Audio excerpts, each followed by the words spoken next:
Around 10 months ago, we started a video game buyback website called QuickFlips. And recently, we've been growing a lot, but with that has come some growing pains. So in this video, I wanted to give you guys the full update of both what are the features and updates that we have put out in the last month or so for our users, and also give you the behind the scenes of what are some of the challenges that come with trying to scale a business just like this one.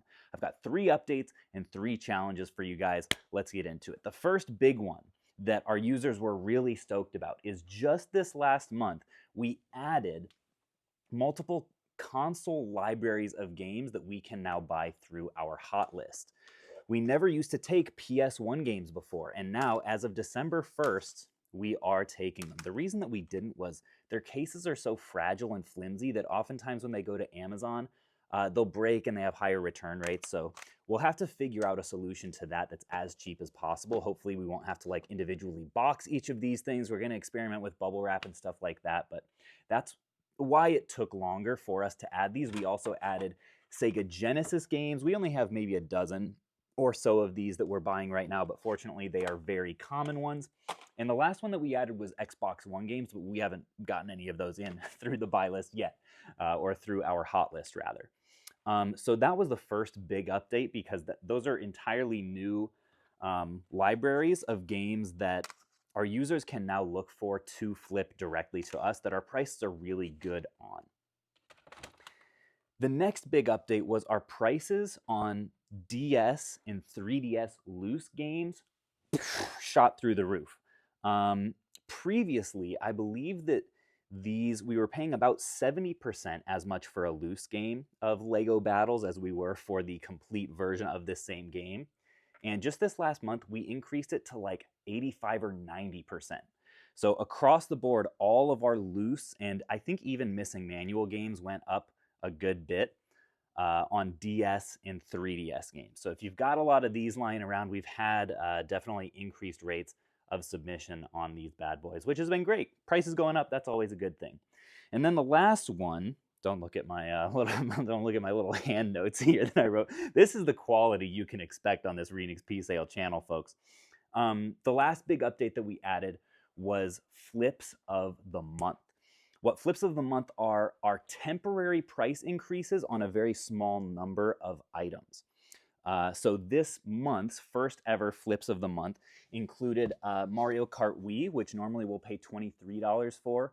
For this month, we're paying $30 for this bad boy. So that's really exciting. I expect, especially towards the end of the month, once people have gone out and bought a lot of these, we'll probably be getting a bunch.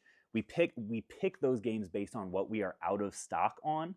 And we're raising the prices to the point where we can hopefully still make a little bit, but it's mostly just as a service to our users to give them another opportunity to make money selling stuff to us, which will hopefully increase the overall number of batches that we are taking in, the number of boxes of games that people are selling us in general. What was the other? Oh yeah, Tetris. Normally we pay $12 for Tetris. This month we are paying $15. So since we sell on Amazon, we can offer really good numbers on some random games that sell super fast. So another way that we're just trying to provide value to users that we have had really good feedback on. But just a little fair warning for you. If you're hearing that and your ears are perking up a little bit, you got the little deer ears that are like, uh-oh, time to send a box of stuff in. Just be warned that the last week of this month between Christmas and New Year's is when we as a company all collectively take off. So our payment times during that window are going to be a little bit slower. That's normally a big part of our, value prop to users is we'll get you paid super fast for anything you send in. If you send stuff in and it gets delivered, somewhere between like the 22nd and 1st, you'll get paid out on that stuff sometime January 2nd or 3rd or something like that. So those are all of our 3 big feature updates. But the question I know a lot of people are curious about is like, what are the growing pains? What are the challenges that happen when you're trying to scale a video game business, especially a used video game business to this level? Last month, we had our by far best sales month ever at $370,000 in video game sales on Amazon, which blows my mind. Really, really grateful for that, and to all of you guys who have made that possible and trusted us with your precious inventory. But the first challenge that we have been really fixating on recently is disk repair, right? Because the most labor-intensive process about turning around a whole bunch of used games in volume like this is making sure that their actual discs are nice and shiny and not only work but also look good. Which, if you're trying to do it, if you're doing like 20 games in a month, you can just have a disk repair machine like the one that we have over here that you just pop one unit in a time into. It takes like maybe a couple minutes, and then within that time it'll pop out a nice clean disc, and you can just pick the settings for individual games depending on how bad they're scratched. But when you're trying to resurface thousands of games in a given month, you have to solve for what's the most efficient method to do that. So that's why we have, it's going to get a little bit loud in here, sorry folks. That's why we have these two very expensive machines in this timeout corner in here so that it's a little bit quieter. These are both going through 50 discs in a given load. And it was just last month that we had to buy our second one of these so that hopefully, we're able to just churn and burn through more discs in a given month. Now, the downside of that is it's much more expensive in terms of maintenance. It's much more costly in terms of hours that you have to put into changing pads and changing fluid and all of the inner workings of these bad boys, which I can't show because they're on right now. It takes a lot of upkeep and a lot of money to keep these things going, but these things are basically like taking the place of what would have to be like another employee, just like putting discs in one at a time.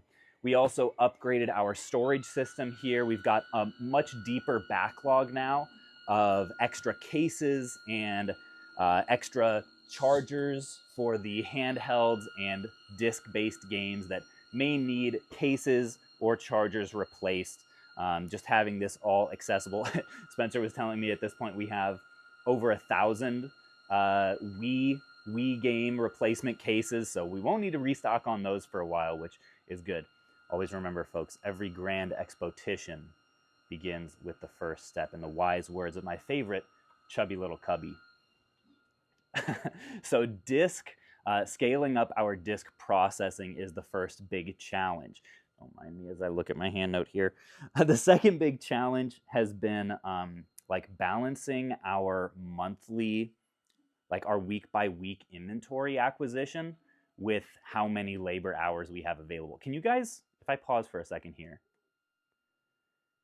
is the mic picking that up from all the way in this side of the basement just because I forgot to shut this door on our way out? That's the hidden cost of having multiple large resurfacers going at all times. But one of the difficulties with this model, because we only change our prices once a month. The first day of every month is when everyone knows prices are changing, which causes a dynamic of most months the submissions that we get are more heavily weighted towards the end of the month. Because people will be saving up, they'll have a box like this that is just the quick flips box that they're putting stuff that they want to send to us in, and they'll wait until the end of the month oftentimes before they actually send it in because they want to get that batch finalized before our prices change. But what that means is oftentimes the weeks number 2 and 3 of any given month are a good bit slower than the last week of the month and the first week of the following month because our batches tend to be a little bit more clustered there. So there will be going forward a little bit more of a challenge involved in making sure that we have enough labor for the busy times, but not too much for the times that are a little bit slower. And just trying to balance that, and also saving certain activities for those slower weeks. So it might look like in the future maybe we put off returns until the second or third week of each month so that we can more directly focus on inventory prepping and sorting and getting stuff listed and out the door throughout the whole month a little bit more evenly. I don't actually know fully how that is going to work long term.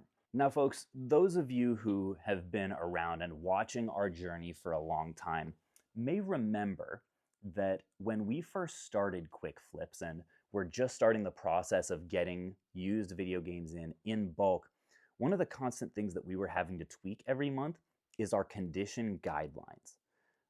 That's because your condition guidelines and the photo examples that people have to click through as a part of their onboarding process will dictate what in their minds is okay to send to get full price for an item. And that's really important if you want to keep your users happy and stay on the same page in terms of your expectations. And the process that we've had to go through recently is doing that exact same thing of over time gradually tweaking condition guidelines, but on the side of consoles. We only recently started accepting consoles. If you look around here, you won't see any Pikachu Edition N64s or Super Nintendos or PS2s because we, in our operation, don't have the space to process those things.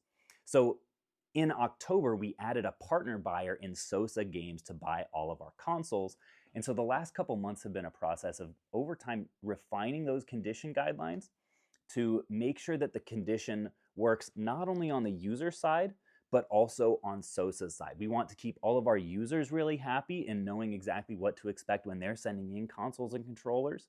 And I also want to keep Sosa Games really happy because the last thing that I want is for them to get in a ton of what has been happening recently, a bunch of large batches of really dirty consoles that requires so much labor that they're not able to actually make any money on them on the back end. So one of the things that we implemented just this last month to solve that was a cleaning, like an hourly based cleaning fee that sort of keeps Sosa protected on the end of like if they get certain batches with consoles that are like straight from the flea market that have been sitting out in the sun for a while.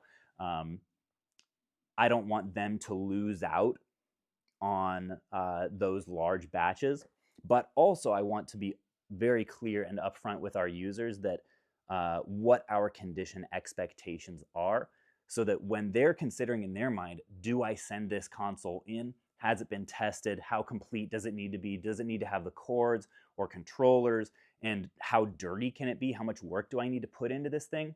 I want to make sure everybody is on the same page just so that all parties are happy because you guys, if you've been watching us for a long time, you know, long-term business is, I think, one of the biggest philosophies that has made us successful over these last 5 or so years of being on this platform and flipping video games online. Just having that long-term perspective of like, we're not trying to squeeze every dollar out of every deal. Instead, like I'd rather take a short-term loss and make sure a user's happy or make sure that Sosa Games is happy and be able to keep those partnerships going over the long term because that is how you truly build wealth in this business is by keeping your reputation squeaky clean, especially with the people you're regularly doing business with. If you're one of those folks, we really appreciate you. If you've been thinking about it, now is a great time to jump in. You can find us at myquickflips.com. And stay tuned for next month because that's when we're going to make the biggest update that we really have done since launching Quick Flips a year ago.